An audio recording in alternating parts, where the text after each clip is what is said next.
মুসলমান ভাইয়ের আমার, একথাই বুঝাতে চাইলাম, আমার আল্লাহ কেমন, আল্লাহ কেমন রব।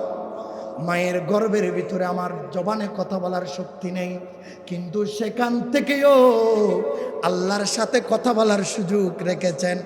মায়ের গর্ভ থেকে দুনিয়ায় চলে আসলাম, দুনিয়ায় আসার পরেও কবর জগতে যাওয়া পর্যন্ত মুখের ভাষা থাকুক আর না থাকুক, আল্লাহর সাথে কথা বলার সুযোগ আল্লাহ রেখেছেন, ঠিক কিনা বলেন?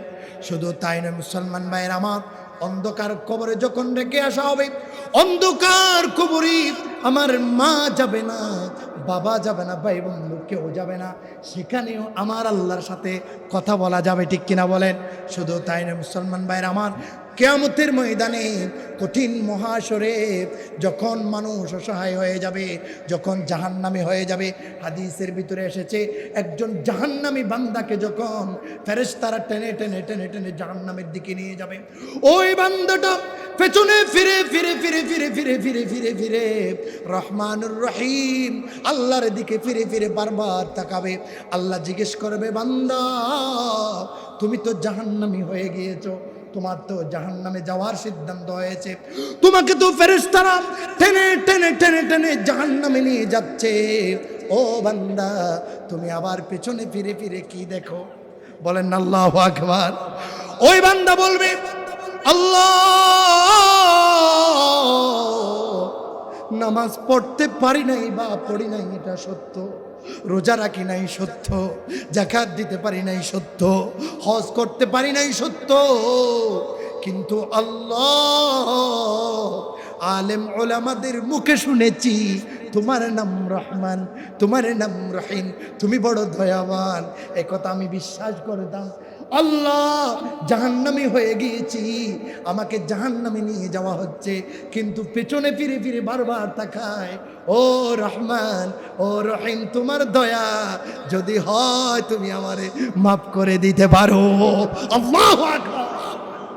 তখন আল্লাহ বলবে, ও হে ফেরেশতারা দাঁড়াও, আমার বান্দাকে জাহান্নামে নিয়ে নেওয়ার দরকার নেই, আমি আমার বান্দা শুধু এই একটা কথা বিশ্বাস করেছে, আমি আল্লাহ রহমান, আমি রহিম, এই কথাটা বিশ্বাস করেছে, এই কথার কারণে আজকে আমি হাসরের ময়দানে আমি তাকে মাফ করে দিলাম। বলেন সুবহানাল্লাহ। তার মানে হলো হাসরের মাঠেও আল্লাহর সাথে কথা বলা যাবে, জান্নাতে গেলে সেখানে শুধু কথা বলা যাবে না, আমার আল্লাহকে সচক্ষে দেখা যাবে। বলেন সুবহানাল্লাহ। তার মানে হলো মুসলমান ভাইয়ের আমার, আল্লাহর হক যদি আমরা নষ্ট করি, আল্লাহর হক যদি আমরা নষ্ট করি, যে কোনো মুহূর্তে আমরা চাইলেই আল্লাহকে যদি ডাক মারি, আল্লাহর কাছে যদি মাপ চাই, আল্লাহ আমাকে আপনাকে মাপ করে দিবে। কিন্তু বান্দার হক যদি নষ্ট করি, ওই বান্দাটা যদি দুনিয়া থেকে বিদায় নিয়ে অন্ধকার কবরে চলে যায়, তার থেকে মাপ চাওয়ার আর কোনো সুযোগ নেই। তাহলে কিয়ামতের দিন আল্লাহর দরবারে মাফ পাওয়া আমাদের জন্য আর কোনো রাস্তা থাকবে না, ঠিক কিনা বলে? আমার আজকের বিষয় হচ্ছে বান্দার হক।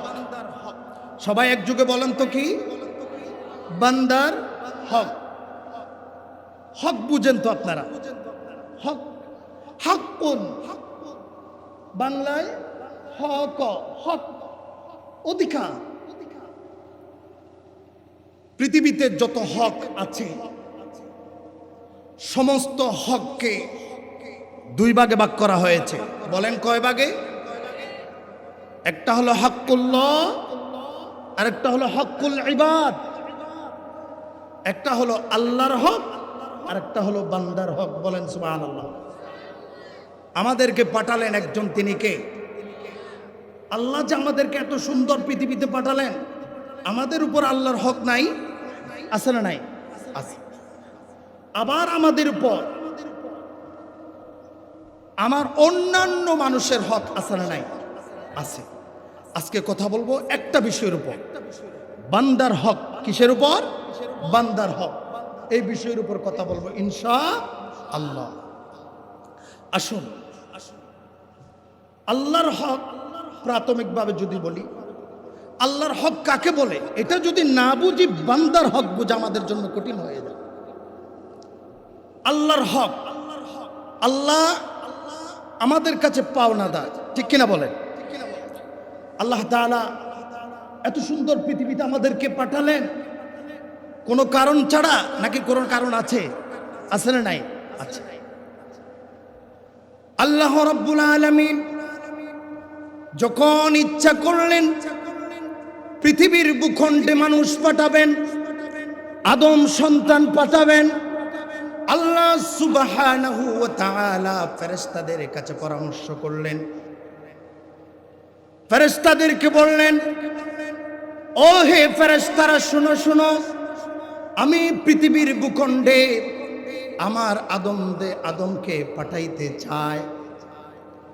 সূরাতুল বাকারা আল্লাহ পাক বলছেন, ওয়াইল ক্বালা রাব্বুকা লিল মালাইকাতি ইন্নী জাইলুন ফিল আরদি খলিফা। বলেন কথাকার?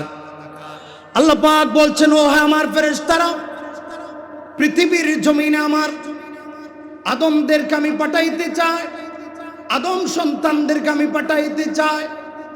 ওই দিন ফেরেশতারা বলেছে, ক্বালু আতাজআলু ফিহা মান ইউফসিদু ফিহা ওয়া ইয়াসফিকু দিমা। বলেন আল্লাহু আকবার। আল্লাহ রাব্বুল আলামিনের কথা ফেরেশতারা মেনে নিতে পারে নাই। তারা আল্লাহ রাব্বুল আলামিনকে বললেন, ও রব, মানুষদেরকে পৃথিবীতে পাঠানোর কি প্রয়োজন? তারা পৃথিবীতে যাওয়ার পরে মারামারি করবে, রাহাজানি করবে, খুন খারাপি করবে, তাদেরকে পৃথিবীতে পাঠানোর কি প্রয়োজন? ও রব, তোমার তাসবিহ জপার প্রয়োজন, তোমাকে ডাকার প্রয়োজন, তোমার প্রশংসা করা প্রয়োজন।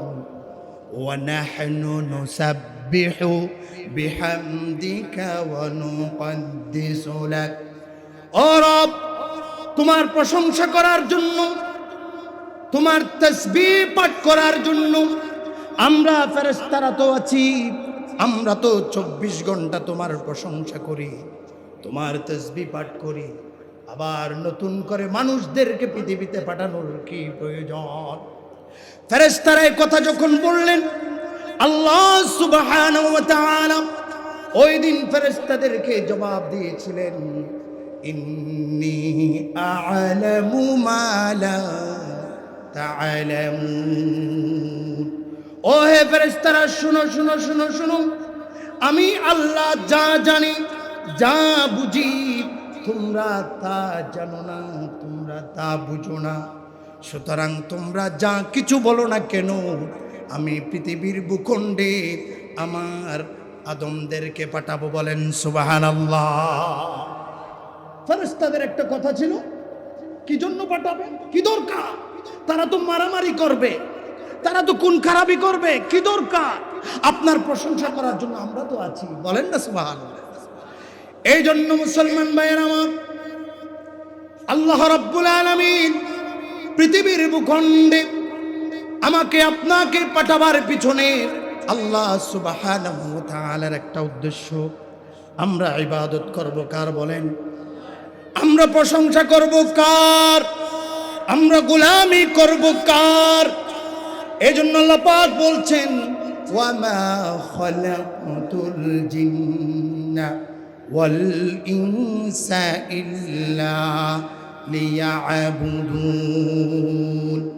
আল্লাহ পাক বলছেন, পৃথিবীতে মানুষ এবং জিন এই দুই জাতিকে আমি কেবলমাত্র শুধুমাত্র আমি আল্লাহর ইবাদত বন্দেগী করার জন্য পাঠালাম। বলেন সুবহানাল্লাহ। মুসলমান ভাইয়ের আমার, পৃথিবীর ভূখণ্ডে, পৃথিবীর কোনো না কোনো প্রান্তে, পৃথিবীর কোনো না কোনো জায়গায় আল্লাহর বান্দারা যখন আল্লাহর তাসবিহ জপে, জিকির আজকার করে, মাহফিল করে, কোরআনের তেলাওয়াত করে, নামাজে সিজদা দেয়, রাতের গভীরে যখন তাহাজ্জুদে দাঁড়িয়ে যায়, আমার আল্লাহ খুশি হয়ে যায়। তখন আরশ আজিমের ফেরেশতাদেরকে ডাক দিয়ে বলে, ও হে ফেরেশতারা, তোমরা কা কোথায় আছো? দেখো দেখো, বলেন না সুবহানাল্লাহ। ওই দিন যখন আমি আমার বান্দাদেরকে পাঠাতে চাইলাম, তোমরাই তো বলেছিলে পাঠাবার কি দরকার, তারা মারামারি করবে, কাটাকাটি করবে। দেখো দেখো, আজকে পুটিবিলা পূর্ব তাঁতিপাড়া, দেখো দেখো, আজকে সবাই এক জায়গায় কত সুন্দরভাবে সুশৃঙ্খল ভাবে বসে আজকে আমার গুণগান করছে, প্রশংসা করছে, আমার তাসবিহ পাঠ করছে। দেখো, বলেন না সুবহানাল্লাহ। আল্লাহর উদ্দেশ্য ছিল কি? আমরা গোলামি করব কার? দাসত্ব করব কার?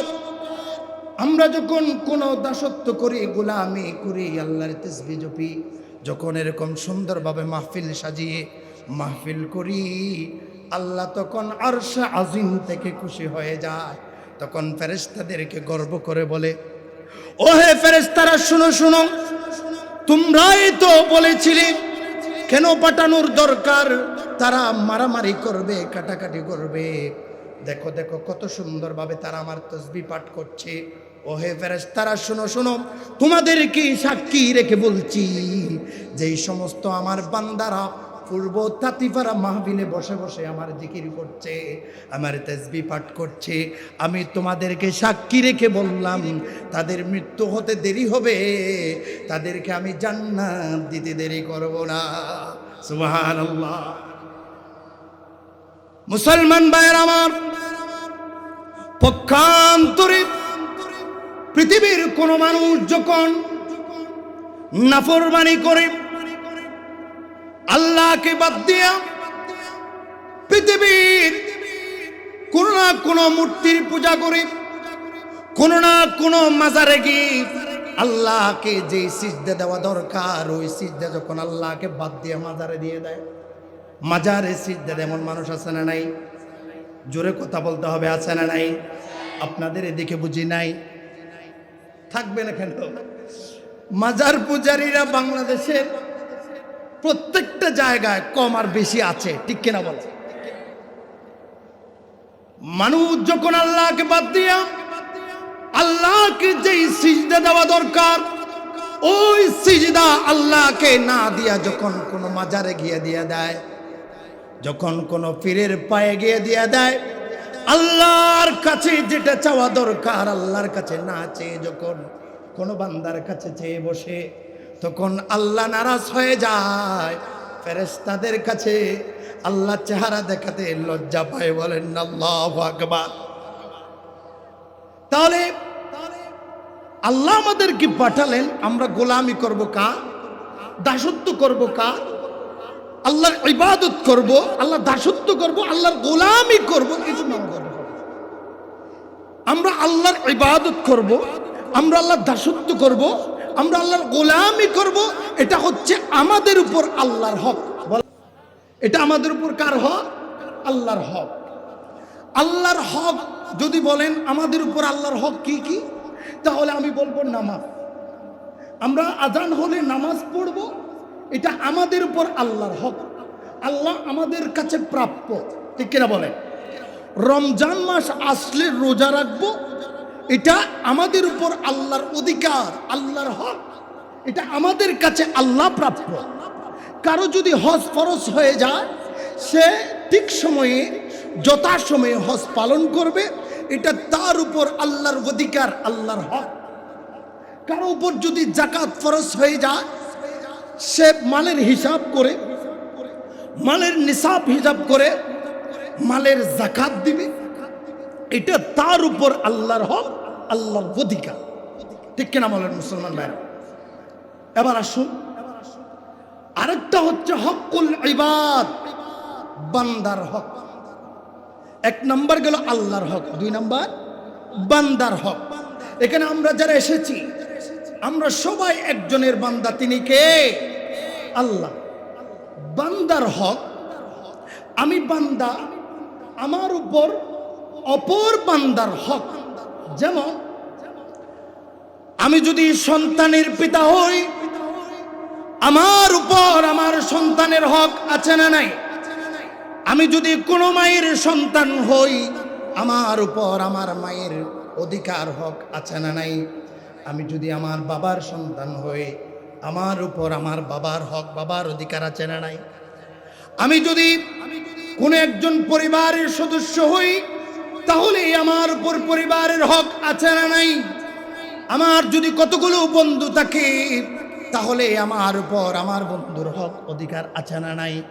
আমার যতদিন প্রতিবেশী আছে, আমি একজন বান্দা হিসেবে আমার উপর প্রতিবেশীর হক বা অধিকার আছে না নাই?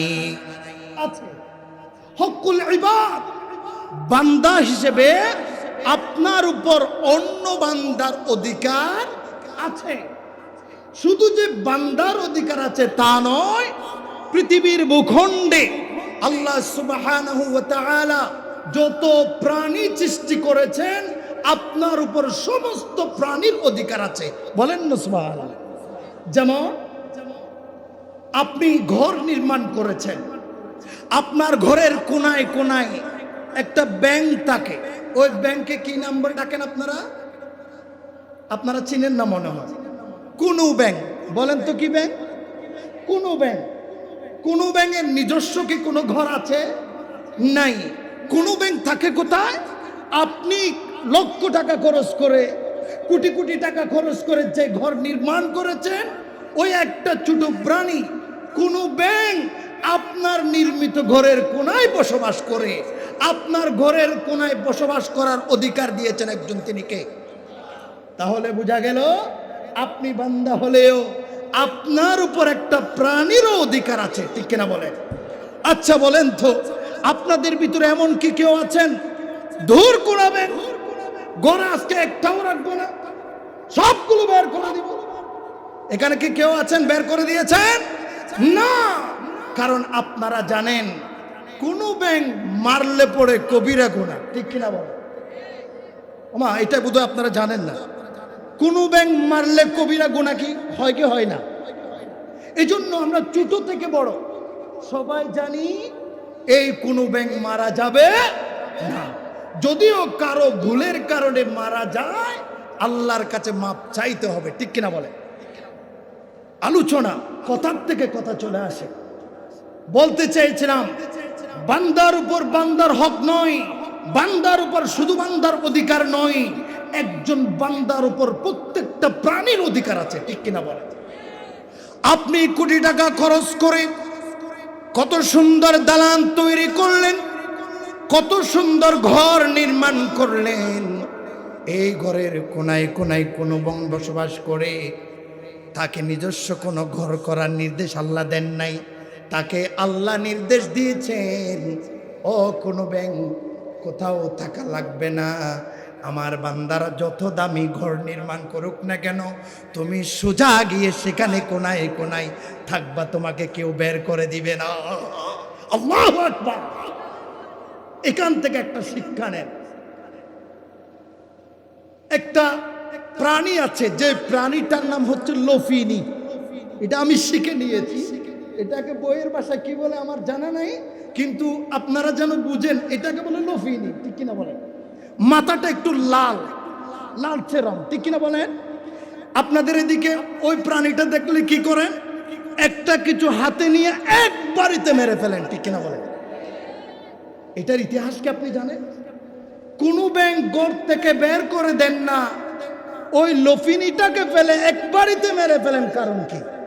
কেউ কি বলতে পারবে না ইতিহাস? এটা জানা দরকার। জানা দরকার আছে না নাই? মুসলমান ভাইয়ের আমার, এই কোন ব্যাংক কিভাবে দামি হলো? এই লফিনী ছোট্ট প্রাণীটা পৃথিবীর মানুষের কাছে ঘৃণিত কেন হলো?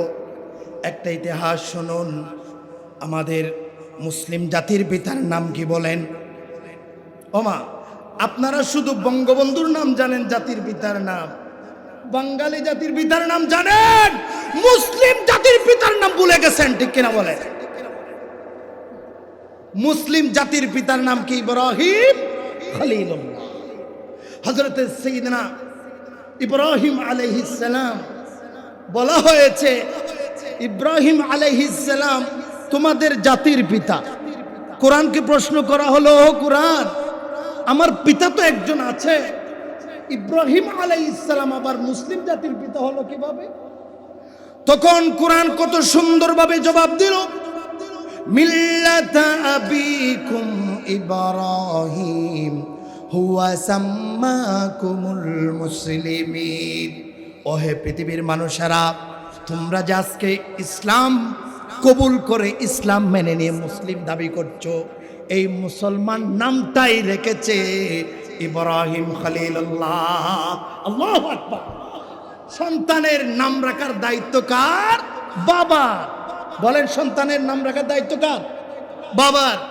আমাদের মুসলিম এই নামটাই রেখেছে ইব্রাহিম খলিলুল্লাহ। কথা কার? এই জন্য তিনি হলেন আমাদের মুসলিম জাতির পিতা, ঠিক কিনা বলেন? এই মুসলিম জাতির পিতা সাইয়েদনা ইব্রাহিম খলিলুল্লাহকে যখন অগ্নি কুণ্ডের ভিতরে নিক্ষেপ করে দেওয়া হলো, এই ছোট্ট কোনো ব্যাংকটা পাগল হয়ে গেল। ছোট্ট কোনো ব্যাংকটা চিন্তা করলো, আরে আল্লাহর বন্ধু ইব্রাহিম খলিলুল্লাহকে আগুনে নিক্ষেপ করা হলো। আমি কোনো ব্যাংক দুনিয়ায় বেঁচে থাকতে যদি ইব্রাহিম খলিলুল্লাহ যদি আগুনে পড়ে যায়, তাহলে আমি একটা আল্লাহর সৃষ্টি হিসেবে আল্লাহর দরবারে আমি চেহারা দেখাতে পারবো না, জবাব দিতে পারবো না। সেই চিন্তা করে এই ছোট্ট প্রাণী কোন ব্যাংকটা চিন্তা করলো, আমি যদি গিয়ে আগুনে যদি একটু প্রস্রাব করে দেই, তাহলে আমার প্রস্রাবে বোধহয় আগুনটা নিভে যাবে। আপনার কথাও বলেন না, বলেন না আল্লাহু আকবার। এত বড় অগ্নিকুণ্ড, ছোট্ট একটা প্রাণীর প্রস্রাবে কি কিছু আসে আর যায় না? কিন্তু ছোট্ট কোনো ব্যাংক চিন্তা করলো যে আমি যদি একটু প্রস্রাব করে দিই, বোধহয় আগুনটা নিভে যাবে। আর আগুনটা যদি নাও নিভে যায়, তাহলে কিয়ামতের দিন আমি এই ছোট্ট প্রাণী আল্লাহর দরবারে দাঁড়িয়ে বলতে পারবো, আল্লাহ, আমার জানকে বিসর্জন দিয়ে আমি ইব্রাহিম খলিলুল্লাহ তোমার পয়গম্বরকে বাঁচাবার জন্য আগুনে ঝাঁপ দিয়ে প্রস্রাব করে দিয়ে চেষ্টার পর প্রচেষ্টা চালিয়ে দিলাম। বলেন আল্লাহু আকবার। এই জন্য এই ছোট্ট প্রাণীটা আগুনে পোড়ানোর কারণে ওই ছোট্ট প্রাণীটার গায়ে একটু একটু পোড়া পোড়া ভাব, ঠিক কিনা বলে?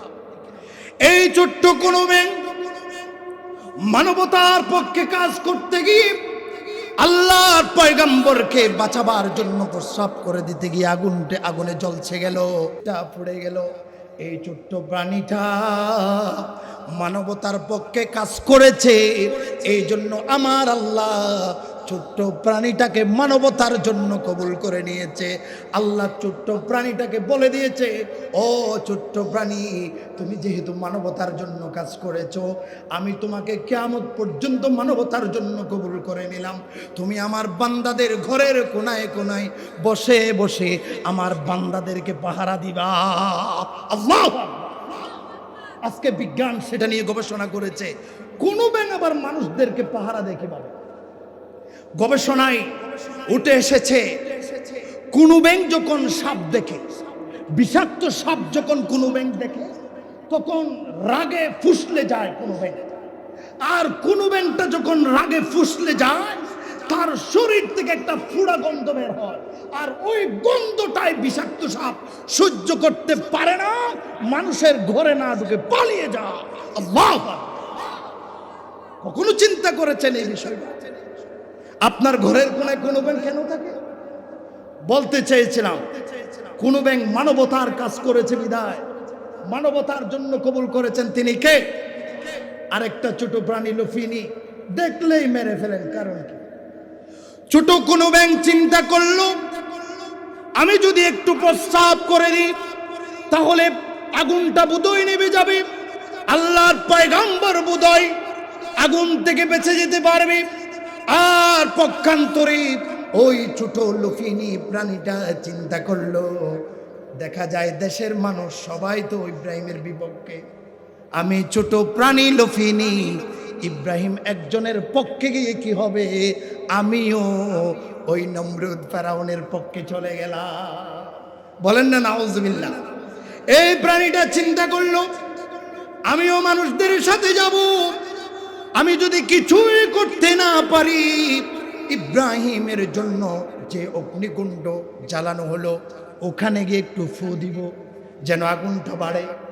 এবার বলেন তো, এই ছোট্ট প্রাণীটার ফুৎকারে কি আগুন বাড়বে নাকি কমবে? কোনোটাই কি হবে? হবে না।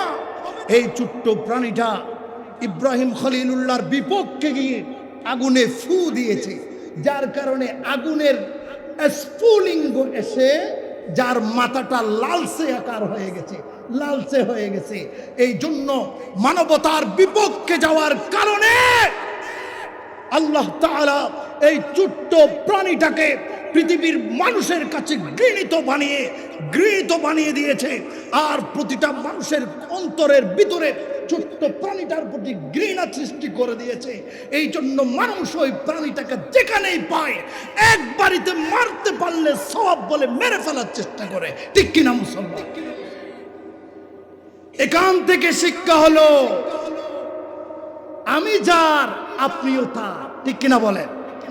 আমি যার বান্দা আপনিও তার বান্দা। নাকি এখানে কোনো পার্থক্য আছে? আছে নাকি? আছে? নাই। কিন্তু আমাদের সমাজে, আমাদের দেশে সামাজিকভাবে, রাষ্ট্রীয়ভাবে, রাজনৈতিকভাবে পার্থক্য করে প্রতিহিংসার শিকার করে ফাঁসির কাস্তে ঝুলিয়ে দেয় এমন রাজনীতি আমার দেশে আসে না। আমরা দেখেছি মুসলমান ভাইয়ের আমার, বিগত 17 বছর এক আল্লাহর বান্দা তার রাজনৈতিক ক্ষমতাকে দীর্ঘায়িত করার জন্য আর কতগুলো আল্লাহর বান্দাদেরকে হিংসায় বশতপূর্ণ হয়ে ফাঁসির কাস্তে ঝুলিয়ে পৃথিবী থেকে বিদায় করেছে। ঠিক কিনা বলে? এই শিক্ষা তো আল্লাহ আমাদেরকে আগে দিয়েছে।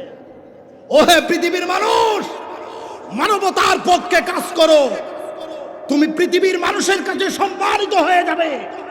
আর মানবতার বিপক্ষে যাবে, তুমি পৃথিবীর মানুষের কাছে ঘৃণিত হয়ে যাবে। ঠিক কিনা বলে?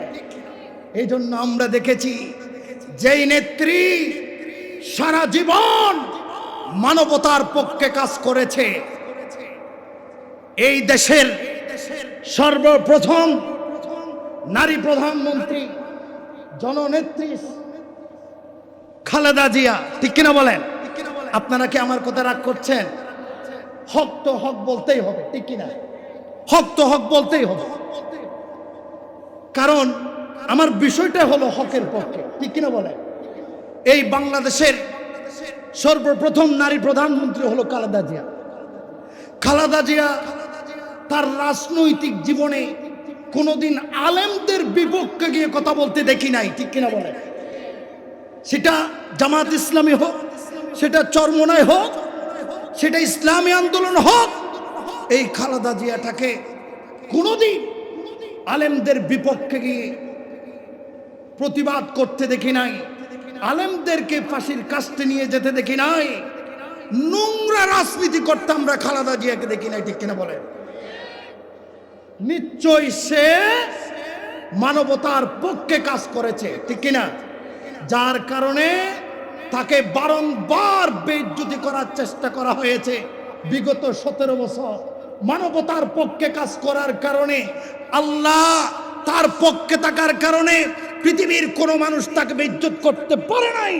বরঞ্চ এত বছর পর আছে সম্মানের সহিত পৃথিবী থেকে বিদায় নেওয়ার ব্যবস্থা করে দিয়েছে একজন। তিনি কে? আপনারা কি কষ্ট পাচ্ছেন? দেখেন, 17 বছর আওয়ামী লীগের ক্ষমতা থাকাকালীন যদি খালেদা জিয়ার মৃত্যু হতো, তাহলে এত মানুষ কি জানাজায় যেতে পারত? চারদিকে কুকুরদেরকে লেলিয়ে দেওয়া হতো, জানাজায় যাওয়ারই সুযোগ দেওয়া হতো না। মুসলিমের কয়েকজন যারা পারে জানাজা পড়ে দিয়ে দিত। ঠিক কিনা বলে? কিন্তু মানবতার পক্ষে থাকার কারণে, ওয়ারাসাতুল আম্বিয়া, নবীদের ওয়ারিসদের পক্ষে কথা বলার কারণে, নবীদের ওয়ারিসদের সাথে নিয়ে রাজনীতি করার কারণে আল্লাহ তার পক্ষে ছিলেন। পৃথিবীর জালেম শাসক এত বেজ্জতি করতে চেয়েছে, জিল্লতির ভাবে পৃথিবী থেকে বিদায় দিতে চেয়েছে, দিতে পারে নাই, ইজ্জতের সাথে বিদায় দিয়েছেন একজন, তিনি কে? আরেকজন তার জন্মই হয়েছে আলেম বিদ্বেষী শক্তি দিয়া, ঠিক কিনা বলেন? আপনার এখানে হয়তো আওয়ামী লীগ থাকতে পারে, আমার কিছু আসে আর যায় না ভাই। হকটা হক বলতেই হবে, বুঝতে হবে। পক্ষে থাকলে কি, বিপক্ষে গেলে কি, কোরআনের পক্ষে থাকলে কি, কোরআনের ধারক বাহক যারা আলেম ওলামা, এদের পক্ষে থাকলে কি, বিপক্ষে গেলে কি, এগুলো বলতে হবে, ঠিক কিনা বলো? পক্ষান্তরে আরেকজন নেত্রী, যিনি সারা জীবন আলেমদের বিপক্ষে কাজ করেছে, এই দেশ থেকে ইসলামী আন্দোলনকে বন্ধ করে দেওয়ার চেষ্টা করেছে। ইসলামের পক্ষে যারা কথা বলে, কোরআনের পক্ষে যারা কথা বলে, এই কোরআনকে সামাজিকভাবে প্রতিষ্ঠা করতে যারা চেয়েছে, এই কোরআনকে রাষ্ট্রীয়ভাবে যারা প্রতিষ্ঠা করতে চেয়েছে, এই কোরআনকে যারা সংসদ পর্যন্ত পাঠানোর চেষ্টা করেছে, ওই নেত্রী পদে পদে তাদেরকে বঞ্চিত করে, লাঞ্ছিত করে, জেলে নিয়ে জুলুম করে, অত্যাচার করে, ফাঁসি পর্যন্ত নিয়ে গিয়েছে, ঠিক কিনা বলেন মুসলমান? এই জন্য মুসলমান ভাইয়ের আমার, আল্লাহ পাক ইব্রাহিম আলাইহিস সালাম যখন অগ্নিকুণ্ডে নিক্ষিপ্ত হয়েছিলেন, ওই দিনের ঘটনা এই দিনে আবার প্রমাণ করলেন। যেই ব্যক্তি আলেমদের পক্ষে কাজ করবে, যেই ব্যক্তি ইসলামী আন্দোলনের পক্ষে কাজ করবে, যে ব্যক্তি ওয়ারাসাতুল আম্বিয়াদের সাথে থাকবে, যে ব্যক্তি আলেম ওলামাদেরকে সাথে নিয়ে কাজ করবে, তাকে পৃথিবীর মানুষ বেইজ্জতি লাঞ্ছনা করার চেষ্টা করলেও পৃথিবীর কেউ করতে পারবে না, ইজ্জত দিবেন একজন, তিনি কে? আর যদি তাদের বিপক্ষে যায়, কোনো না কোনো একদিন বেইজ্জতি করে দেশ থেকে পালিয়ে দেওয়ার ব্যবস্থা করেন একজন, তিনি কে? এই জন্য মুসলমান ভাইয়ের আমার, মানবতার পক্ষে কাজ করতে হবে, মানবতার পক্ষে কাজ করতে হবে। আপনি প্রধানমন্ত্রী, আপনার উপর দেশবাসীর অধিকার আছে না নাই? জনগণের অধিকার আছে না নাই? আপনার জনগণ রিক্সাওয়ালা হতে পারে, আপনার জনগণ ঠেলাওয়ালা হতে পারে, আপনার জনগণ দিনমজুর হতে পারে, আপনার জনগণ আবার চেয়ারম্যান হতে পারে, আপনার জনগণ আবার একজন সংসদীয় এমপি হতে পারে। যাই হোক না কেন, প্রত্যেকের অধিকার, প্রত্যেকের হক তরে তরে দিয়ে দেওয়ার দায়িত্ব দিয়েছেন একজন, তিনি কে? আল্লাহ রাসূল বলছেন, আলা কুল্লুকুম রাঈন ওয়া কুল্লুকুম মাসউলুন আন রাইয়াতিহি। তোমরা প্রত্যেকেই দায়িত্বশীল, প্রত্যেককেই দায়িত্ব সম্পর্কে সেই দিন কাঠগড়ায় দাঁড় করানো হবে, ঠিক কিনা বলে? তাহলে বান্দার হক, একজন বান্দার উপর আরেকজন বান্দার হক আছে না নাই? আছে। আমার উপর আমার মায়ের অধিকার, মায়ের হক আছে, আমার মা যতটুকু পাওয়ার ততটুকু দিতে হবে। আমার উপর বাবার অধিকার আছে, বাবা যতটুকু পাওয়ার ততটুকু দিতে হবে। আমার উপর আমার সন্তানের অধিকার আছে, আমার সন্তান যতটুকু পাওয়ার ততটুকু দিতে হবে। আমার উপর আমার প্রতিবেশীর অধিকার আছে, আমার প্রতিবেশীর অধিকার যতটুকু পাওয়ার ততটুকু দিতে হবে। অর্থাৎ প্রত্যেকের অধিকার, প্রত্যেকের হক তরে পৌঁছে দিতে হবে, দায়িত্ব দিয়েছেন তিনি কে? মুসলমান ভাইয়েরা আমার, এই কোরআন আমাদেরকে সমস্ত সমস্যার সমাধান দিয়ে দেয়। কোরআনকে জিজ্ঞেস করলাম, ও কোরআন, তুমি বলো দেখি অধিকারের কথা আল্লাহ কোথায় কিভাবে বলেছে, তুমি বলো। কোরআন আপনাকে জবাব দিচ্ছে, ওয়াবুদুল্লাহা ওয়া লা তুশরিকু বিহি শাইআন ওয়া বিল ওয়ালিদাইনি ইহসানা ওয়া বিযিল কুরবা ওয়াল ইয়াতামা ওয়াল মাসাকিনি والجار ذي القربى والجار الجنب والصاحب بالجنب وابن السبيل ওয়া মা মালাকাত আইমানুকুম। বলেন কথাকার। আল্লাহ পাক বলছেন, ও হে পৃথিবীর মানুষ, তোমাদের উপর এক নম্বরে আমার অধিকার আছে। আমি তোমাদের রব, আমি তোমাদের আল্লাহ। তোমাদের উপর আমার অধিকার আছে, আমার হক আছে এক নম্বরে। ও হে পৃথিবীর মানুষ, ওয়াবুদুল্লাহ, তোমরা ইবাদত করবে, দাসত্ব করবে, গোলামি করবে আমি আল্লাহর। এটা আমার অধিকার, আমার হক। ওয়ালা তুশরিকু বিহি শাইআ, ইবাদত করতে হবে কেবলমাত্র শুধুমাত্র আমি আল্লাহর ইবাদত করতে হবে। এই ইবাদত করতে গিয়ে ইবাদতের ভিতরে শিরিক করা যাবে না। আমার ইবাদতে পৃথিবীর অন্য কাউকে অংশীদার স্থাপন করা যাবে কথা কার? আল্লাহ পাক বলছেন, ওয়াবুদুল্লাহ ওয়ালা তুশরিকু বিহি শাইআ, পৃথিবীর মানুষ ইবাদত করবে আমার, তোমরা শিরিক করবে না। 2 নম্বরে ওয়াবিল ওয়ালিদাইনি ইহসানা, তোমার মাতা পিতার প্রতি তুমি ইহসান করবে। বলেন কথাকার। 1 নম্বরে কথাকার কথা বলেছেন আল্লাহ। আল্লাহ বলেছেন 1 নম্বরে আমার হক আমাকে বুঝিয়ে দেবা। 1 নম্বরে আমার হক আমাকে বুঝিয়ে দেবা। আমার হক বুঝিয়ে দিতে গিয়ে তুমি শিরিক করতে পারবে না, অংশীদার স্থাপন করতে পারবে না। 2 নম্বরে তুমি বান্দা হিসেবে তোমার উপর তোমার মাতা পিতার অধিকার আছে, তোমার মা বাবার অধিকার আছে। তুমি তোমার মা বাবার অধিকার তুমি ফিরিয়ে দিবে, তুমি মা বাবার হক তুমি ফিরিয়ে দিবে। এই জায়গায় একটা প্রশ্ন আসতে পারে, বলেন আমাদের কাছে 1 নম্বরে কে? জোরে বলেন, আমার কথা কি আপনারা বুঝতেছেন? কষ্ট হচ্ছে? 1 নম্বরে আমাদের কাছে কে? 2 নম্বরে কে? 2 নম্বরে নবীজি মুহাম্মদুর রাসূলুল্লাহ, সবাই বলেন সাল্লাল্লাহু আলাইহি ওয়াসাল্লাম। 3 নম্বরে মা বাবা, ঠিক কিনা বলেন?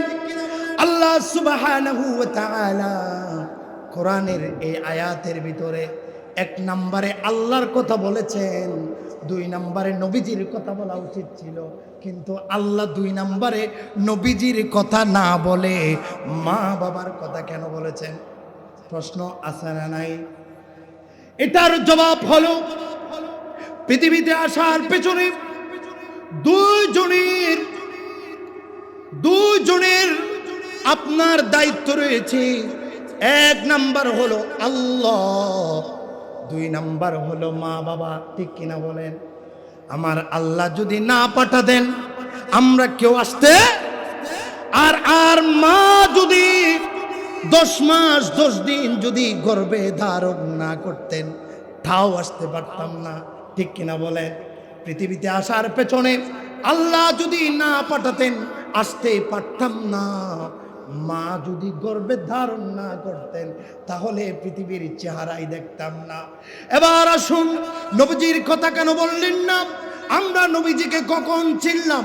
আমরা নবীজিকে চিনলাম যখন আমার বয়স 7 বছর হলো, 8 বছর হলো, 10 বছর পূর্ণ হলো, যখন আমার বিবেক হলো, যখন আমার বুদ্ধি হলো, যখন আমি কথা বলতে শিখলাম, যখন আমি দুনিয়ার সব কিছু বুঝতে শিখলাম, তখন আমাকে আমার মা এবং বাবা আমার কানে কানে শিখাতে লাগলেন আমাদের আল্লাহ এক, আমাদের নবীজি মুহাম্মাদুর রাসূলুল্লাহ সাল্লাল্লাহু আলাইহি ওয়াসাল্লাম।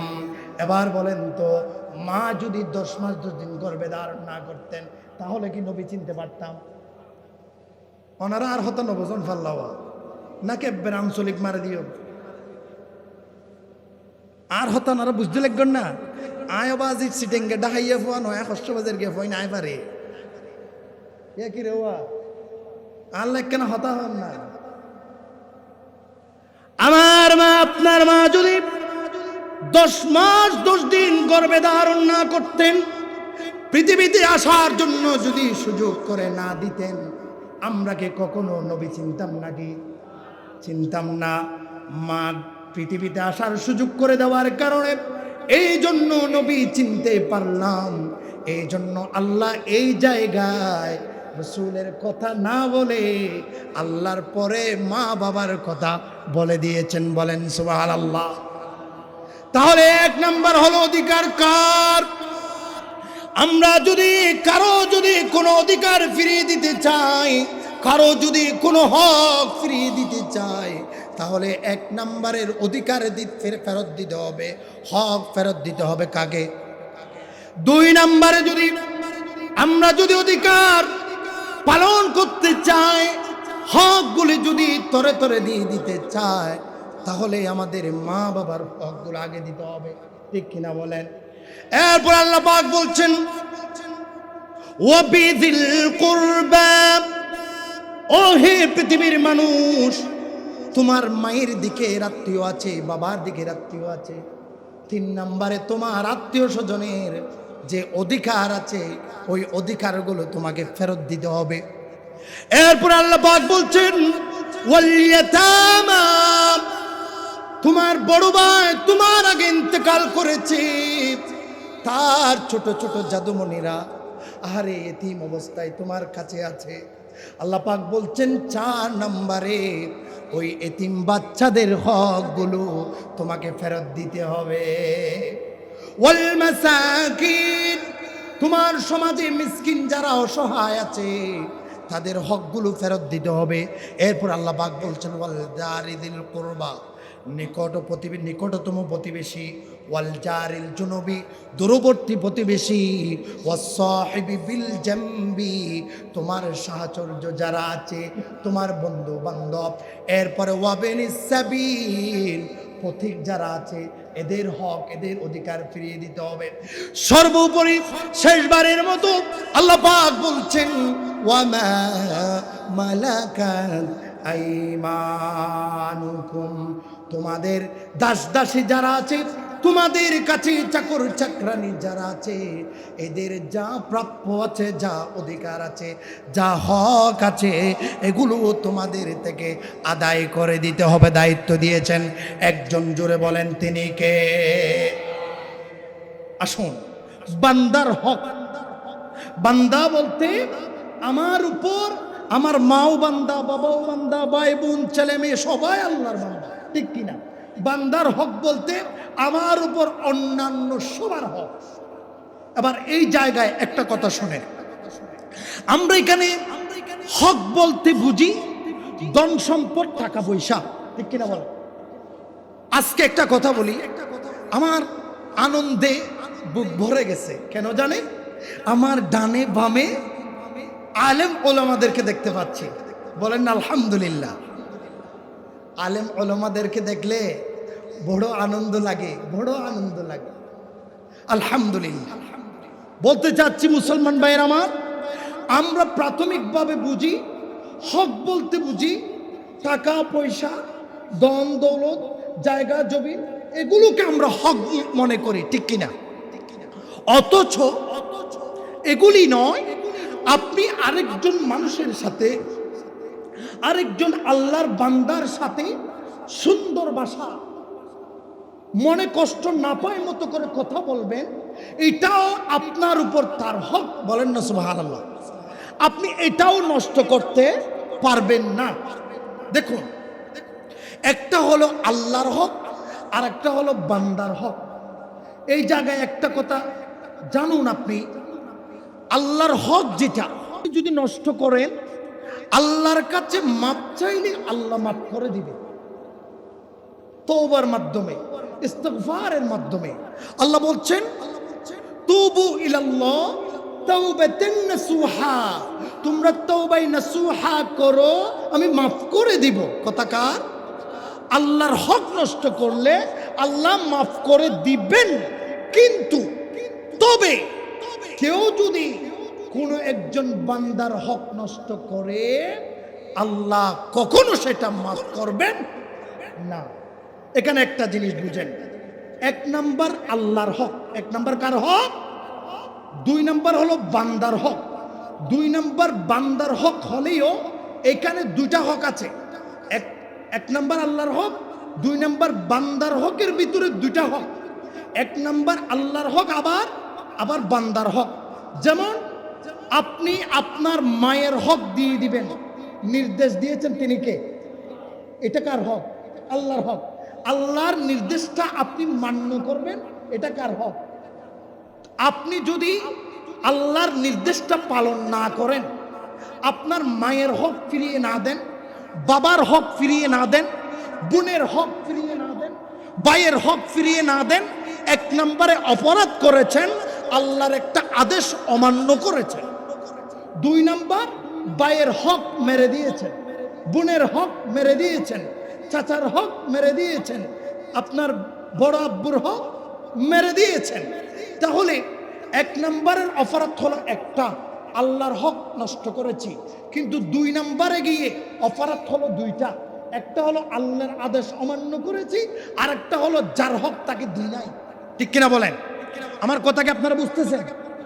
2 নম্বরে মুসলমান ভাইয়ের আমার, তোমরা যদি বান্দার হক ফিরিয়ে না দাও তাহলে 2টা অপরাধ হয়ে যাবে। একটা হলো আল্লাহর আদেশ মান্য করো নাই, আল্লাহর আদেশ পালন করো নাই, এই জন্য এটা আল্লাহর হক নষ্ট করলা। 2 নাম্বার হলো তোমার বোনের হক তুমি মেরে দিয়েছো, তোমার বোনের জায়গা মেরে দিয়েছো, তোমার ভাইয়ের জায়গা মেরে দিয়েছো, তোমার ছোট আব্বুর জায়গা মেরে দিয়েছো, তোমার বড় বাবার জায়গা মেরে দিয়েছো, তোমার এতিমদের জায়গা মেরে দিয়েছো, মিসকিনদের সম্পদ নষ্ট করেছো। তাহলে এটা করবা তুমি 2 নাম্বার অপরাধ। এই জায়গায় গিয়ে আমার আল্লাহ বলছেন, ও হে পৃথিবীর মানুষ, তোমরা যদি কারো হক মেরে দেওয়ার পরে, কারো সম্পদ নষ্ট করে দেওয়ার পরে, কারো টাকা পয়সা লুণ্ঠন করে নেওয়ার পরে যদি আমি আল্লাহর কাছে সারা জীবন কেঁদে কেঁদে কেঁদে কেঁদে কেঁদে যদি মাপ চাও, তাহলে আমি একটা মাফ করব, সেটা হলো আমার আদেশ অমান্য করেছো। কিন্তু 2 নম্বরের যেটা, তুমি তোমার ভাইয়ের হক নষ্ট করেছো, তোমার ভাই যতক্ষণ মাফ করবে না ততক্ষণ আমি আল্লাহ মাফ করব না। আল্লাহু আকবার। এবার বলেন তো, আল্লাহর হক জটিল বেশি নাকি বান্দার হক জটিল বেশি? আল্লাহর হক জটিল নাকি বান্দার হক জটিল? আল্লাহর হক জটিল নয়, সহজ। নামাজ পড়ি নাই, পরবর্তীতে আমার বুঝে আসলো যে হায় জীবন তো বরবাদ করে দিলাম, আফসোস, আমার অমুক ভাই চলে গেছে, তমুক ভাই চলে গেছে, আমিও তো চলে যাব, আল্লাহ মাফ করে দাও, ভুল করেছি। মাফ চাইলে সহজেই মাফ করে দিবেন তিনি কে? কিন্তু আমার বোনের সম্পদ আমি নষ্ট করে দিয়েছি, আমার ভাইয়ের হক আমি নষ্ট করেছি, আমার ছোট বাবার হক নষ্ট করেছি, আমার বড় বাবার হক নষ্ট করেছি, এতিমের সম্পদ লুণ্ঠন করেছি, আমি মিসকিনদের হক লুণ্ঠন করেছি। তারা যদি আমার আগে দুনিয়া থেকে যদি বিদায় নিয়ে চলে যায়, তাহলে তাদের থেকে মাপ চাওয়ার আর কোনো সুযোগ থাকে না। ঠিক কিনা বলেন? এই জন্য আল্লাহর হকের চাইতে বান্দার হক জটিল বেশি। বুঝেন মুসলমান ভাইয়ের আমার, আল্লাহর সাথে পৃথিবীতে আসার আগেও আমরা মায়ের গর্ভে আল্লাহর সাথে কথা বলেছি। ঠিক কিনা বলেন? ওমা, কথা মিথ্যা নাকি? বিশ্বাস হয় না? মায়ের গর্ভের ভিতরে আপনাকে খাবারের ব্যবস্থা করেছেন একজন, তিনি কে? তো আল্লাহর কাছে না চাইলে আপনাকে এমনি এমনি দিয়েছে। তাহলে মায়ের গর্ভ থেকেও আল্লাহর সাথে কথা বলা যায়। বলবেন না সুবহানাল্লাহ? মুসলমান ভাইয়ের আমার, একথাই বুঝাতে চাইলাম, আমার আল্লাহ কেমন, আল্লাহ কেমন রব। মায়ের গর্ভের ভিতরে আমার জবানে কথা বলার শক্তি নেই, কিন্তু সেখান থেকেও আল্লাহর সাথে কথা বলার সুযোগ রেখেছেন। মায়ের গর্ভ থেকে দুনিয়ায় চলে আসলাম, দুনিয়ায় আসার পরেও কবর জগতে যাওয়া পর্যন্ত মুখের ভাষা থাকুক আর না থাকুক, আল্লাহর সাথে কথা বলার সুযোগ আল্লাহ রেখেছেন। ঠিক কিনা বলেন? শুধু তাই নয় মুসলমান ভাইয়ের আমার, অন্ধকার কবরে যখন রেখে আসা হবে, অন্ধকার কবরে আমার মা যাবে না, বাবা যাবে না, ভাই বন্ধু কেউ যাবে না, সেখানেও আমার আল্লাহর সাথে কথা বলা যাবে, ঠিক কিনা বলেন?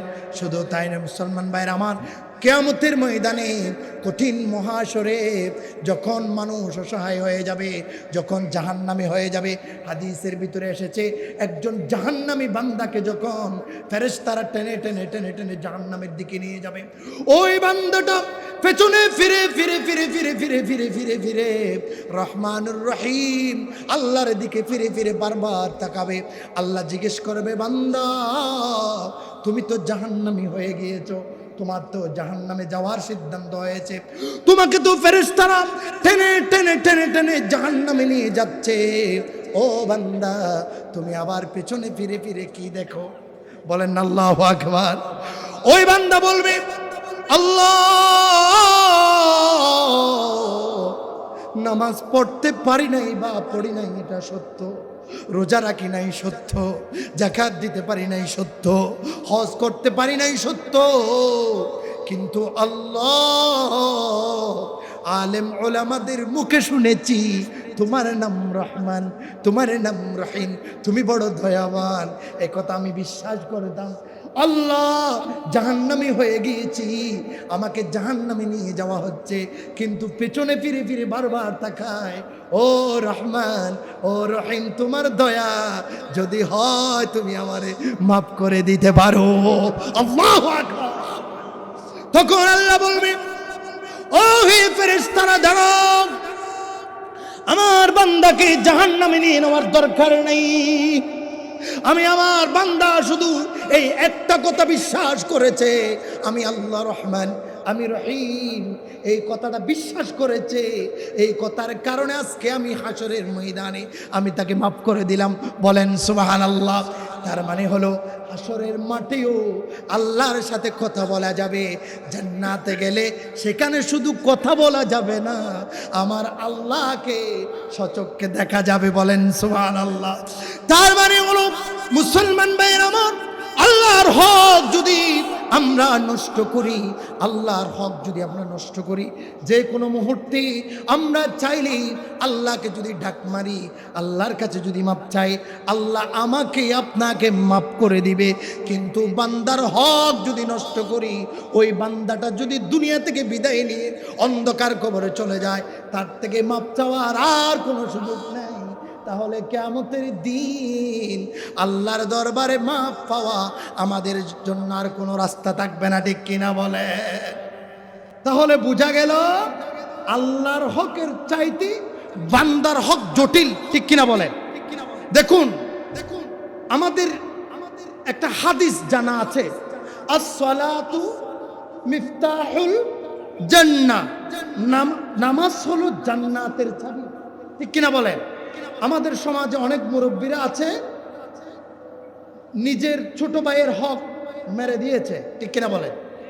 বোনের হক মেরে দিয়েছে, তার আত্মীয় স্বজনের হক মেরে দিয়েছে, বৃদ্ধ বয়সে এসে তসবিহ একটা নিয়ে সুবহানাল্লাহ সুবহানাল্লাহ, জান্নাত জান্নাত জান্নাত, আছে না নাই? আপনাদের সমাজে নাই? আছে? আল্লাহু আকবার। বুঝার চেষ্টা করেন, আপনি বান্দার হক মেরে দিয়েছেন। সারা জীবন তাসবিহ পাঠ করতে পারেন, রোজা রাখতে পারেন, নামাজ পড়তে পারেন, কিন্তু জান্নাতে যাওয়া সম্ভব নয়। একটা উদাহরণ যদি দিই তাহলে আপনি বুঝে যাবেন। আমরা জানি নামাজ বেহেশতের চাবি, নামাজ বেহেশতের চাবি। একটা উদাহরণ শুনেন, আমরা সবাই যদি আমেরিকা, লন্ডন অথবা সৌদি আরবিয়া অন্য কোন একটা রাষ্ট্রে যদি যেতে চায়, তাহলে আমাদের পাসপোর্টের দরকার আছে না নাই? ভিসার দরকার আছে না নাই? আমার পাসপোর্ট ওকে, ভিসা ওকে, সব কিছু ঠিকঠাক থাকার পরেও আপনি যেতে পারবেন না একটা কারণে। সেটা কি? আপনার বিরুদ্ধে যদি কোনো একজনের মামলা থাকে, ঠিক কিনা বলেন? আর হতো নবুজন দানারা, আপনার পাসপোর্ট একুরেট 100% ঠিক আছে, ভিসা 100% ঠিক আছে, কিন্তু আপনার বিরুদ্ধে কোন একজন বান্দা মামলা করে দিয়েছে, তাহলে ইমিগ্রেশনে যাওয়ার পরে আপনাকে বলবে আপনি বিদেশ যেতে পারবেন না। কেন? বলা হবে আপনার বিরুদ্ধে ফৌজদারি আদালতে মামলা আছে, সেটা নিষ্পত্তি হলেই যেতে পারবেন। ও মুসলমান ভাইরা আমার, আখেরি জিন্দেগিতে ময়দানে মহাশরে কি হবে না হবে সব কিছুর উদাহরণ দুনিয়ায় পাওয়া যায়, ঠিক কিনা বলেন? ও মুসলমান ভাইরা আমার, তুমি যদি বোনের হক মেরে দিয়া, ভাইয়ের হক মেরে দিয়া, তোমার আত্মীয় স্বজনের হক নষ্ট করে দিয়া, তুমি যদি সারা জীবন যদি এক ওয়াক্ত নামাজও বাদ না দিয়ে যদি আসসালাতু মিফতাহুল জান্নাহ যদি জান্নাতের চাবি কামাই করেও ফেলো, তোমার রোজাও যদি ঠিক থাকে, ফাস্ট ফুড ভিসা সব কিছু যদি ঠিক থাকে, তাহলে জান্নাতের দরজায় যাওয়ার পরেও ইমিগ্রেশন পাস তোমাকে দেওয়া হবে না। ওলামায়ে কেরাম আছেন, হাদিস শুনুন। একদিন পৃথিবীর শ্রেষ্ঠ মুফাসসির, পৃথিবীর শ্রেষ্ঠ ওয়াইজ নবীজি মুহাম্মদুর রাসূলুল্লাহ সাল্লাল্লাহু আলাইহি ওয়াসাল্লাম, তিনি সাহাবায়ে কেরামদেরকে ওয়াজ করতেছেন, নসিহত করতেছেন। তিনি সাহাবায়ে কেরামদেরকে বললেন, আতাদরুনা মাল মুফলিস, ওহে সাহাবায়ে কেরাম, তোমরা কি জানো তোমাদের ভিতরে সবচাইতে দরিদ্র ব্যক্তি কে? তখন তারা বলল, ক্বালুল মুফলিসু ফিনা মান লা দিরহাম লাহু মাতা'। আল্লাহু আকবার। সাহাবায়ে কেরামরা বলে নারায়ে তাকবীর, নারায়ে তাকবীর, নারায়ে তাকবীর। আমাদের প্রধান আকর্ষণ আমার কলিজার টুকরা ভাই হাফেজ মাওলানা মুহিউদ্দিন মাহবুব, তিনি চলে এসেছেন। আমার সময় শেষের দিকে, আমি আর দেরি করব না, আমার আলোচনা শেষের দিকে নিয়ে যাব ইনশাআল্লাহ। মুসলমান ভাইরা আমার,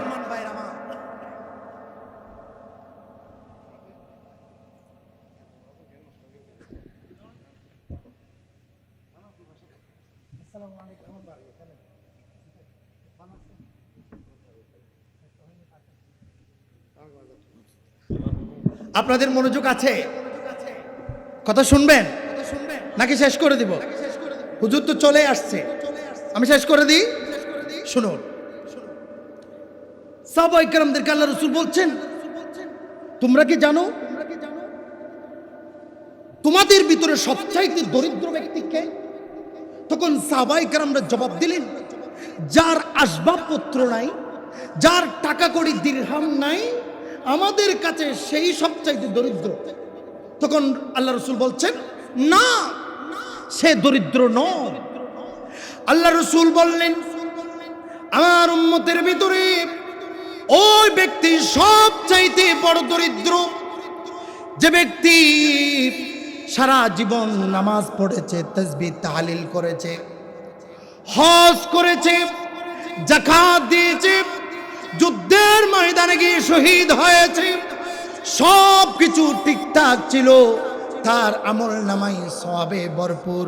কিয়ামতের ময়দানে যখন জান্নাতে যাওয়ার জন্য জান্নাতের দরজায় চলে যাবে, পেছন থেকে একজন বলবে, আল্লাহ, আপনি আজকে যাকে জান্নাত দিয়ে দিচ্ছেন তার বিরুদ্ধে আমার মামলা আছে, সে আমার ভাই, সে আমার সম্পদ নষ্ট করেছিল, তার ক্ষমতা ছিল, দাপট ছিল, আমি কিছুই করতে পারি নাই। আল্লাহ, কাকে জান্নাত দিচ্ছেন? তার বিরুদ্ধে তো আমার মামলা আছে। আল্লাহু আকবার। আবার আরেকজন দাঁড়িয়ে যাবে, বলবে, আল্লাহ, সে আমাকে দুনিয়ায় থাকতে মানসিকভাবে বেশি কষ্ট দিয়েছে, অকাট্য ভাষায় গালিগালাজ করেছে, মানসিকভাবে খুব বেশি কষ্ট দিয়েছে। আল্লাহ, এই মামলা নিষ্পত্তি না হলে আমি তাকে জান্নাতে যেতে দিব না। আচ্ছা বলেন তো, কিয়ামতের ময়দানে আপনার হক যদি আমি নষ্ট করি, আপনার হক ফিরিয়ে দেওয়ার জন্য টাকা পয়সা এগুলোর কি কোনো ব্যবস্থা আছে? কিয়ামতের দিন কি কোনো টাকা পয়সার লেনদেন হবে? দিরহামের লেনদেন হবে? জায়গা জমির লেনদেন হবে না, শুধুমাত্র লেনদেন হবে সওয়াব আর গুনাহ। ঠিক কিনা বলেন?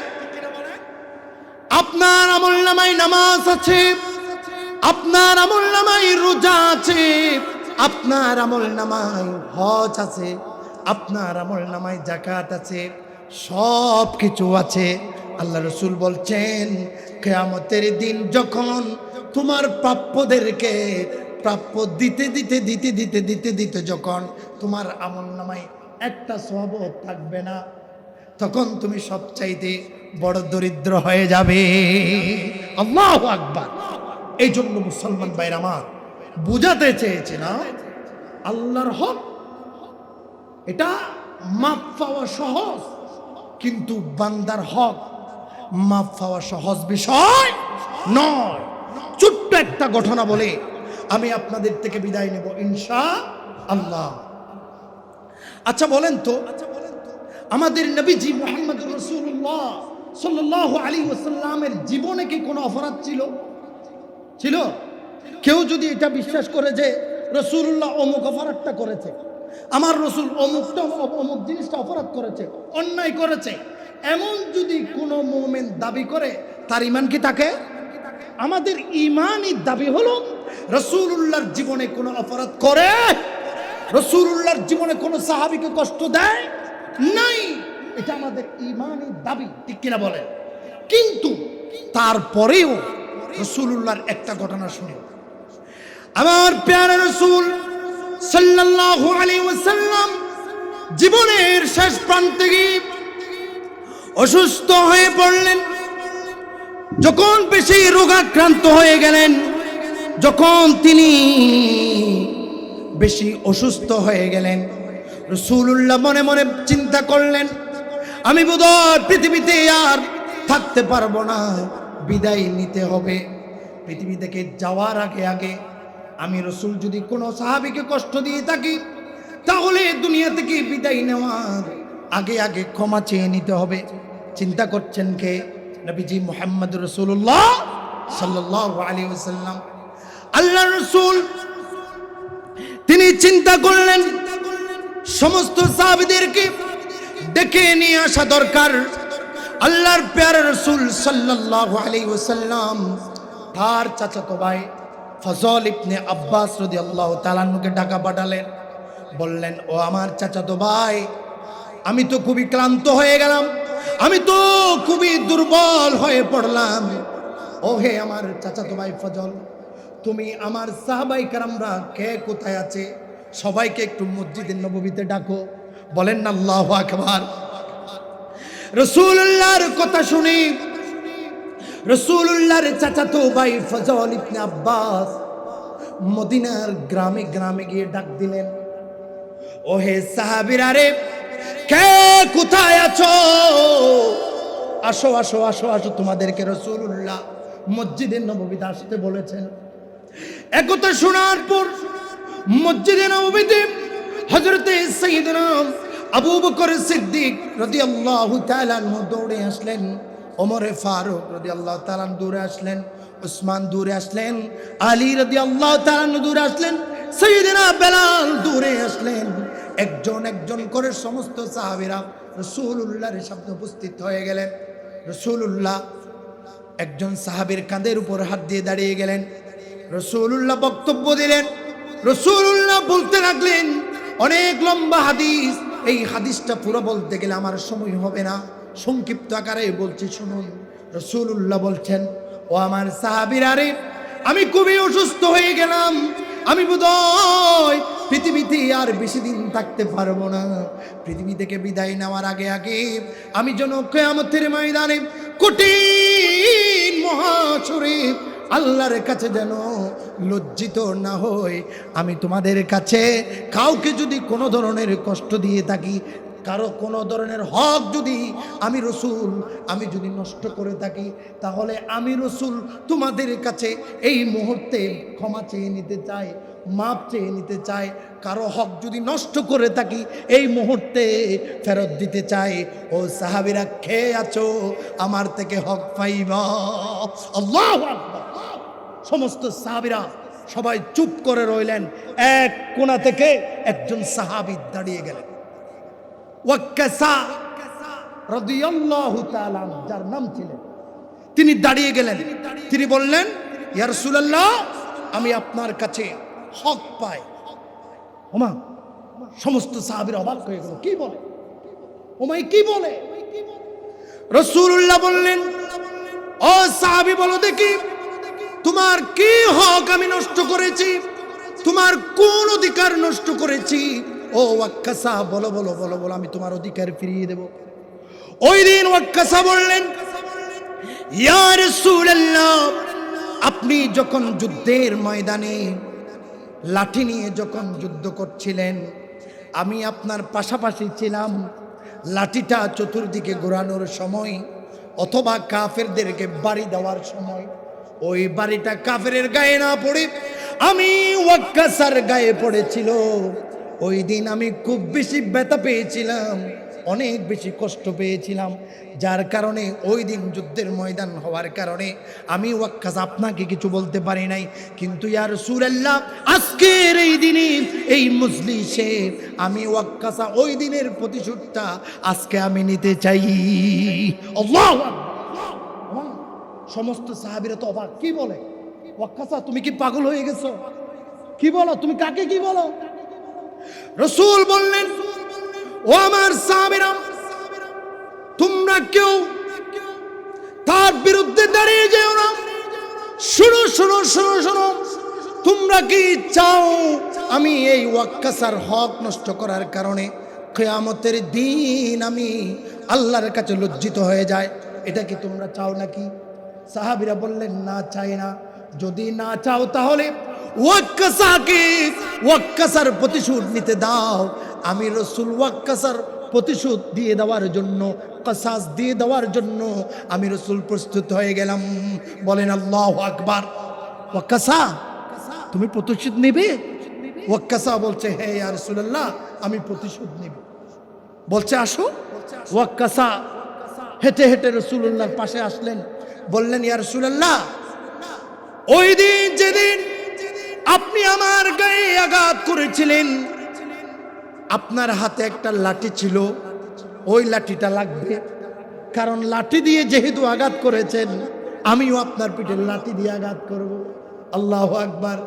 রাসূল বলছেন, সাহাবী এদিকে আসো, যেই লাঠিটা দিয়ে আমি যুদ্ধের ময়দানে যুদ্ধ করেছি, ওই লাঠিটা আমার ফাতেমার ঘরে আছে। তুমি যাও, ফাতেমার ঘর থেকে লাঠিটা নিয়ে আসো। সাহাবী দৌড়ে দৌড়ে দৌড়ে দৌড়ে ফাতেমার ঘরে গেলেন, দরজায় নক দিলেন। ফাতেমা রাদিয়াল্লাহু তাআলা আনহা দরজা খুলে দিলেন। সাহাবীকে জিজ্ঞেস করলেন, ও সাহাবী, তুমি এত তাড়াহুড়ো করে কেন আসলা? সাহাবী জবাব দিলেন, ও ফাতেমা, আমার রাসূল আমাকে পাঠিয়েছে, তোমার ঘরে নাকি রাসূলুল্লাহ যুদ্ধ করার লাঠিটা তোমার ঘরে আছে। তখন ফাতেমা বলল, আমার রাসূল তো খুবই অসুস্থ, খুবই জ্বরে আক্রান্ত, রাসূলুল্লাহ তো কোনো যুদ্ধে যাবে না, কোনো যুদ্ধে অংশগ্রহণ করবে না, হঠাৎ লাঠি কি করবে? সাহাবী বলল, ও ফাতেমা, তুমি কি জানো মদিনার মসজিদে একজন সাহাবী এই লাঠি দিয়া রাসূলুল্লাহর পিঠে আঘাত করার জন্য দাঁড়িয়ে আছে? আল্লাহু আকবার। ফাতেমা, তুমি কি জানো এই লাঠি দিয়া রাসূলুল্লাহর পিঠে আঘাত করার জন্য একজন সাহাবী প্রতিশোধ নেওয়ার জন্য মসজিদের নববীতে দাঁড়িয়ে আছে। এজন্য রাসূলুল্লাহ পাঠিয়েছে এই লাঠিটা দিয়ে রাসূলুল্লাহর পিঠে আঘাত করা হবে। আল্লাহু আকবার। ওই দিন মুসলমান ভাইরা আমার, একথা শোনার পর হযরতে ফাতেমাতুজ জোহরা রাদিয়াল্লাহু তাআলা আনহা চোখের পানি ছেড়ে দিয়ে কান্না করতে লাগলেন। তিনি বললেন, আমি যদি পারতাম এই মুহূর্তে মসজিদে নববীতে গিয়ে খেয়ে আমার রসুলের পিঠে আঘাত করবে, তার চেহারাটা একটু দেখতাম। আমি তো যেতে পারলাম না। হযরতে ফাতিমাতুজ জোহরা রাদিয়াল্লাহু তাআলা আনহা পাগল হয়ে গেলেন। তিনি ডাক দিলেন, ও হাসান, ও আমার কলিজার টুকরা হুসাইন, ও হাসান, ও হুসাইন, তোমরা কে কোথায় আছো? দৌড়ে আসো, দৌড়ে আসো। হাসান আর হুসাইন দৌড়ে দৌড়ে মায়ের ডাকে সাড়া দিয়ে চলে আসলেন। ফাতিমাতুজ জোহরা রাদিয়াল্লাহু তাআলা আনহা চোখের পানি ছেড়ে ছেড়ে কলিজার টুকরা সন্তানদেরকে বলতে লাগলেন, ও সন্তানেরা রে, দেহে যতক্ষণ প্রাণ থাকবে ততক্ষণ আমার রসুলের পিঠে আঘাত করতে দিবা না। আল্লাহু আকবার।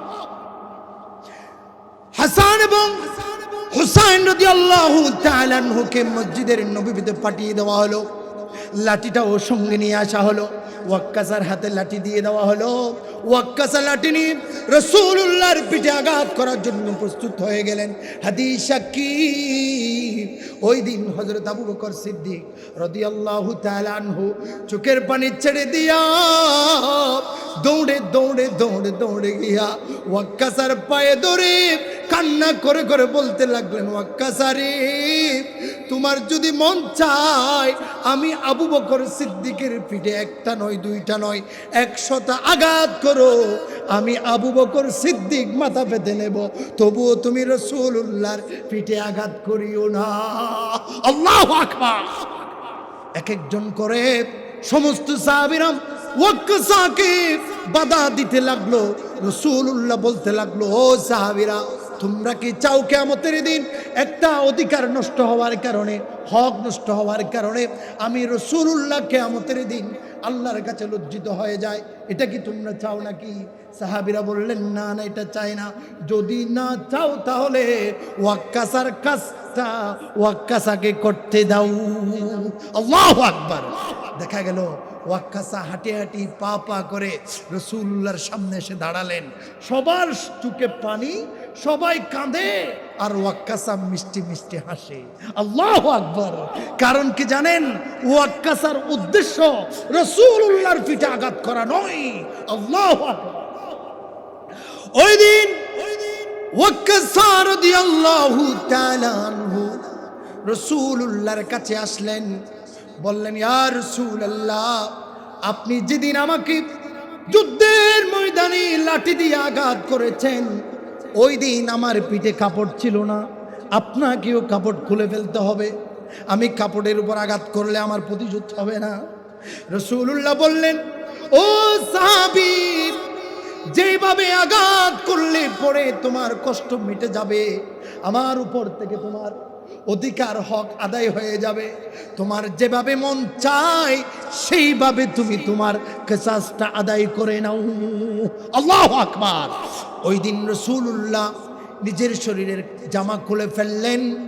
জামা যখন খুলে ফেললেন, এক আশ্চর্যজনক ঘটনা ঘটে গেল। সমস্ত সাহাবীরা চোখে পানি, অজর নয়নে কান্না করতে লাগলো।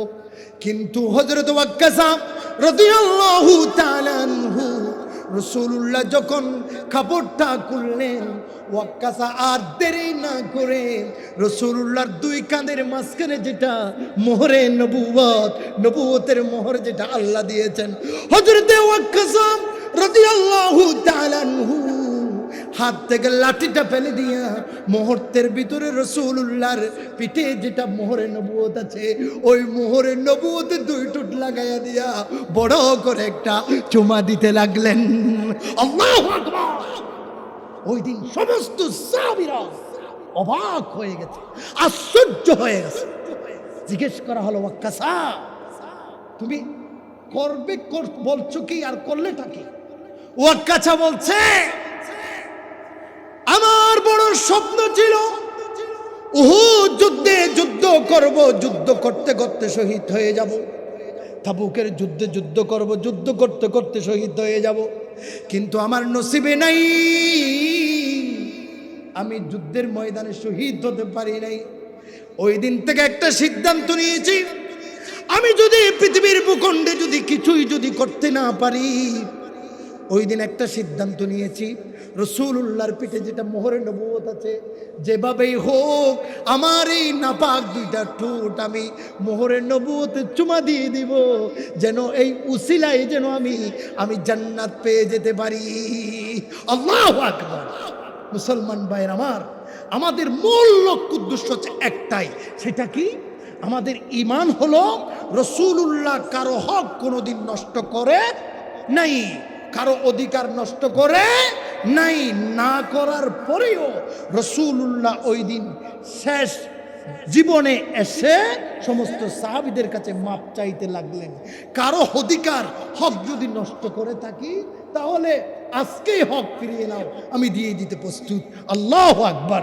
আজকে মুসলমান ভাইয়ের আমার, ওই নবীর উম্মত হওয়ার পরে আমরা আজকে কথায় কথায় মানুষকে গালি দিয়া, কথায় কথায় মানুষকে কষ্ট দিয়া, কথায় কথায় প্রতিবেশীকে কষ্ট দিয়া, তসবিহ জপে জপে, নামাজ পড়ে পড়ে, রোজা রেখে রেখে, তাহাজ্জুদ পড়ে পড়ে অন্যদিকে মানুষের হক নষ্ট করে জান্নাত পেতে চাই, ঠিক কিনা বলেন? কিন্তু আল্লাহ এবং আল্লাহর রাসূল বলছেন, তুমি নামাজ পড়তে পারো, রোজা রাখতে পারো, হজ করতে পারো, মানুষের হক যদি নষ্ট করো জান্নাতে যাওয়া অসম্ভব। কারণ কি? জান্নাতে যাওয়ার জন্য ঈমানদার হতে হবে, ঠিক কিনা বলেন? একদিন রাসূলুল্লাহ বলতে লাগলেন, ওয়াল্লাহি লা ইউমিন, ওয়াল্লাহি লা ইউমিন, ওয়াল্লাহি লা ইউমিন। আল্লাহ রাসূল বলতে লাগলেন, আল্লাহর শপথ করে বলছি, ওই ব্যক্তি মুমিন নয়, ওই ব্যক্তি মুমিন নয়। আল্লাহর শপথ করে বলছি, ওই ব্যক্তি মুমিন নয়। আল্লাহ রাসূল এই কথাটা তিনবার বললেন। সাহাবীরা বললেন, কিলা মান ইয়া রাসূলুল্লাহ, কোন ব্যক্তি মুমিন নয়? ক্বালা আল্লাযী লা ইয়ামানু জারুহু বাওয়াইকাহু। ওই ব্যক্তি মুমিন নয় যার অনিষ্টতা, ক্ষতি থেকে যার প্রতিবেশী নিরাপদ নয়। নামাজ পড়ে, রোজা রেখে, হাজি গাজী হওয়ার পরে রাত দিন 24 ঘন্টা প্রতিবেশীকে কষ্ট দেয়, এমন মানুষ আমাদের সমাজে আছে না নাই? এদের বিষয়ে রাসূলুল্লাহ বলছেন, লা ইউমিন, লা ইউমিন। যদিও সে 7টা বিষয় ঈমানে মুফাসসালে বর্ণিত 7টা বিষয়ের উপর অকাট্যভাবে বিশ্বাস করতে পারে, ঈমান আনতে পারে, রোজা রাখতে পারে, হজ করতে পারে, যাকাত দিতে পারে, তবুও সে ঈমানদার নয়। কারণ সে সব সময় প্রতিবেশীকে কষ্ট দেয়, প্রতিবেশীকে কষ্ট দেয়, প্রতিবেশীকে হক নষ্ট করে, প্রতিবেশীদের উপর জুলুম করে, প্রতিবেশীর উপর অত্যাচার করে। এই জন্য তার নামাজের কাজ নাই, তার রোজার কাজ নাই, হজের কাজ নাই, যদি সে মানুষের হক নষ্ট করে, ঠিক কিনা মুসলমান? এরপরে রাসূলুল্লাহ বলছেন, আল মুসলিম মান সালিম আল মুসলিমুন মিন লিসানিহি ওয়া ইয়াদিহি। ওই ব্যক্তি মুসলমান নয় যেই ব্যক্তি হাত এবং মুখ থেকে অপর মানুষ নিরাপদ নয়। কথা কার? রাসূলুল্লাহ। রাসূল আকরাম সাল্লাল্লাহু আলাইহি ওয়াসাল্লাম বলছেন, কত কঠিন কথা চিন্তা করে দেখেন। আমরা সবাই এখানে যদি আমি একজন একজন করে যদি বলি, তোমার নাম কি? বলবে আব্দুল্লাহ। তোমার ধর্ম কি? সে বলবে ইসলাম। তোমার নাম কি? আব্দুর রহমান। তোমার ধর্ম কি? সে বলবে ইসলাম। একজন একজন করে সবাই এখানে বলবেন, আমাদের ধর্মের নাম কি? আরো জোরে বলেন, নাম কি? ইসলাম। ইসলামকে গ্রহণ করার কারণে আমরা সবাই মুসলমান, ঠিক কিনা? এখানে আমরা সবাই দাবি করছি আমরা মুসলমান, কিন্তু রাসূলুল্লাহর হাদিস অনুযায়ী এই মজলিসের অনেকেই মুসলমান নয়। আপনারা ধরে নিতে পারবেন, বুঝে নিতে পারবেন হাদিসের ভাষা অনুযায়ী। রাসূলুল্লাহ বলছেন, যদিও তোমরা সবাই মুসলমান দাবি করতে পারো, অনেকেই মুসলমান নয়। কারণ আল মুসলিমু মান সালিমাল মুসলিমুন মিন লিসানিহি ওয়া ইয়াদিহি। ওই ব্যক্তি মুসলমান নয় যার হাত থেকে, মুখ থেকে অপর মুসলমান নিরাপদ নয়। আমাদের সমাজে এমন কিছু নামাজি হাজি গাজি আছে, পাঁচ ওয়াক্ত নামাজে আজান হলে মসজিদে চলে যায়, আর ঘরে গিয়ে প্রতিবেশীর সাথে ল্যাংটা হয়ে গালাগালি করে, অত্যাচার জুলুম নিপীড়ন করে। এমন নামাজি হাজি বোধহয় আপনাদের এদিকে নাই, আছে? আল্লাহু আকবার। আবার এমনও অনেক মুসলমান আছে, বোনের হক সম্পূর্ণভাবে মেরে দিয়েছে, ভাইয়ের হক সম্পূর্ণভাবে মেরে দিয়েছে, এতিমের হক সম্পূর্ণভাবে মেরে দিয়েছে, মিসকিনের হক সম্পূর্ণভাবে মেরে দিয়েছে, আত্মীয় স্বজনের হক সম্পূর্ণভাবে মেরে দিয়েছে। মেরে দেওয়ার পরে হাজি গাজী হজ করে এসেছে, সে বলে আমার পেছনে আলহাজটা একটু লিখো। বলে কি বলে না? আহা আফসোস, এক বর্তমান সমাজে কিছু মানুষ হজ করে আল্লাহ খুশি করার জন্য নয়, হাজি আর গাজী নাম লেখার জন্য। ঠিক কিনা বলেন? আমি আমার জীবনে একজনের এরকম আলহাজ পেয়েছিলাম। আমি 5 বছর কাজীর দায়িত্ব পালন করেছিলাম। একটা বিবাহ রেজিস্টার করতে গিয়ে 5 জন সাক্ষীর নাম লিখতে হয়। আমি একজনের নাম লিখলাম, পুরোটা লিখে নিলাম। সে হঠাৎ করে আমাকে বলল, কাজী সাহেব আপনি একটু ফর্মটা আমাকে পড়ে শোনান তো।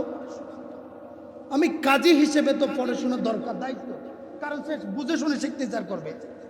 আমি একটা একটা করে এক লাইন করে পড়ে শোনালাম। এসে এরকম চুপ বন্ধ।